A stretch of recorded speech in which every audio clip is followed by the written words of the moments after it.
H.O. Penn, probably like 70, 75 years. Their equipment and their service is just, nobody can compete with them. The ability to call an H.O. Penn is what we always rely on. Everything that we do, how we operate, we live and breathe by our values. You know, I just got my foot in the door and I loved it ever since.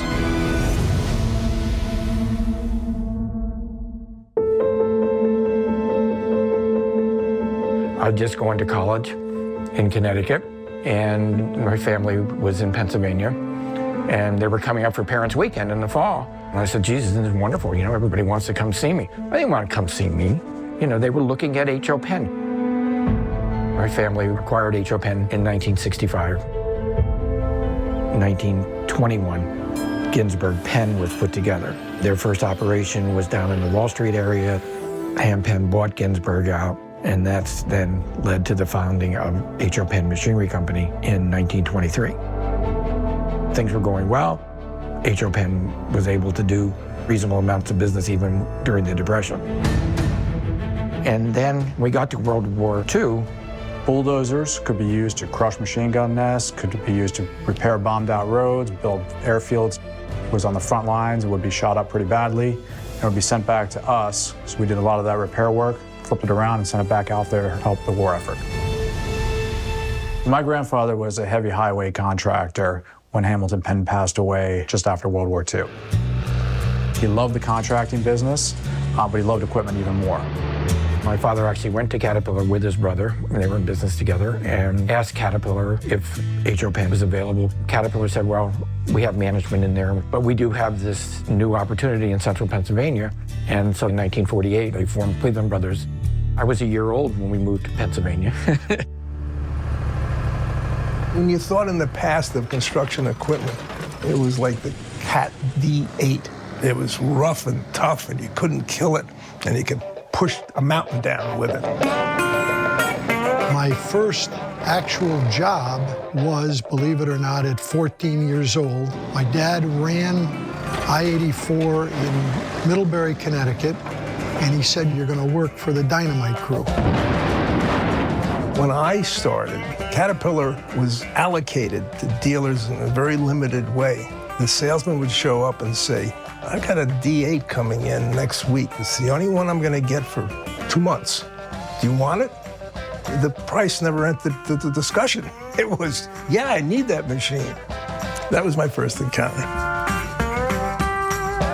There was a salesman back in the 60s that used to get to a hotel near LaGuardia Airport about 10:30 or 11 o'clock and sit there at the bar and wait for his customers to come in. There was a limited number of machines available, and he'd basically write a contract on a napkin. So it was a different time. You look at our loaders, they're all cats. If you look at our graders, they're all cats. All of our dozers are cats, and they all came from H.O. Penn. They did it right. The decision for a very large contractor to buy a $500,000 machine seems unbelievable, but that same decision for a small contractor that's buying an $80,000 machine is just as daunting. I didn't know anybody. I was a nobody.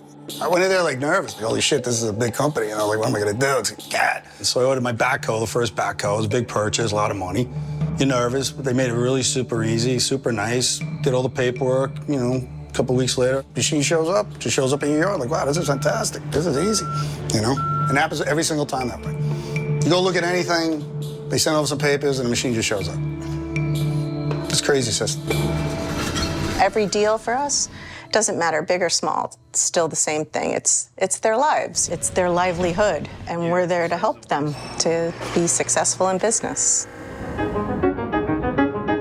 Back in the early 90s, when we started the technology division, we were really starting to gain steam and momentum with data centers to a point where we went out for a national contract with Caterpillar and H.O. Penn, and they became our go-to vendor for a whole multitude of clients around the country. A data center cannot go down. If the local utility happens to fail, the data center must stay on. Our generators that we provide is that backup. Without power, there is no internet, there is no data center. One of the stories my father would tell was a gentleman coming in who really wanted to see him and say, you know, we had the blackout. I was on the operating table. And if it hadn't been for your generators continue to supply power, he says, I'd be dead right now. This business runs sometimes 24 hours a day, 7 days a week. You've got to have a devotion to the business. Very many pieces of our equipment have 100 gallons of oil in it. That oil needs to be changed on an annual basis. New York Stock Exchange requires that the oil come in 5-gallon cans and that every can is X-rayed, placed inside a small elevator that probably 2 of us could not stand in, and then brought to the roof. The challenge is getting the machine to the site. The machine actually has to be assembled on site. And if you can imagine what that's like, moving a 170,000-pound excavator through New York City streets, it's challenging. When you see the New York City skyline, you're going to know that the bulk of those skyscrapers, those buildings, were actually excavated with Caterpillar equipment. Whether it's the subways, whether it's the bridges, our customers are working in all of those areas. And then on the power generation side of it, pretty much anywhere you point to in New York City has got our generator sets. And the generator sets throughout Long Island or in Connecticut and north of the city. The highest amount of pride that I have for this company is our ability to put every hand on deck to respond to whatever local emergency will occur. As a result of Sandy, H.O. Penn helped us get up and running and never stopped, while the rest of downtown we watched flood out and lose power and be out for months.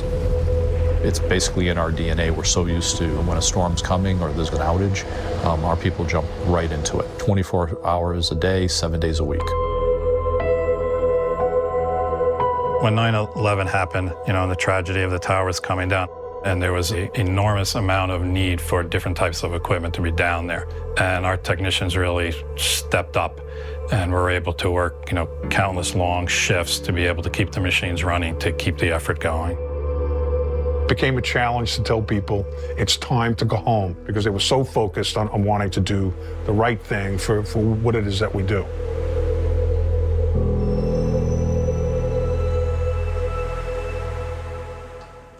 Did you have any second thoughts about H.O. Penn delivering at the level you needed them to deliver at? Never.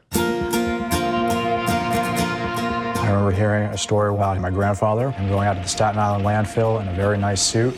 And there was a problem with a D8, and he just took off his jacket, jumped up on the machine, and troubleshot the machine right then and there and figured it out.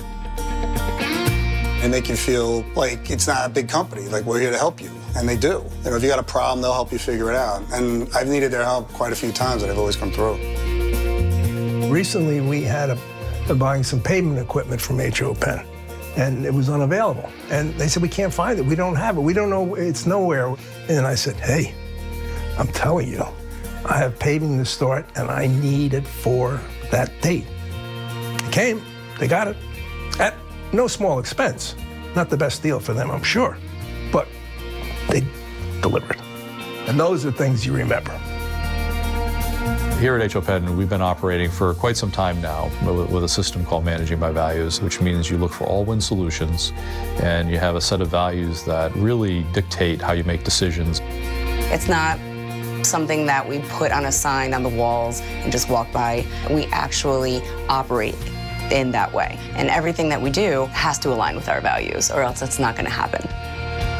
Brian Moulton went to Afghanistan years ago, and the company bought him the top-of-the-line bulletproof vest to bring over there, which just says a lot. You know, here's a guy serving his country. Here's a company standing up, giving an employee the best protection they can. That just says a lot about the integrity of H.O. Penn. I am so optimistic about what the future brings for H.O. Penn. I think the group of people and the technology that we apply today is just so well set and flexible to absolutely optimize the products that we sell and the services that we provide. Our willingness as an organization to embrace the change that's required to do things differently, and to keep up with a ever-expanding, faster-paced environment with greater numbers of customers that we're working with and greater number of pieces of equipment, that's going to continue to require us to figure out how to do things faster and better and more efficiently. But again, the entire time we're always focused on it's a relationship business. It's never going to be a transactional business, and that will never change.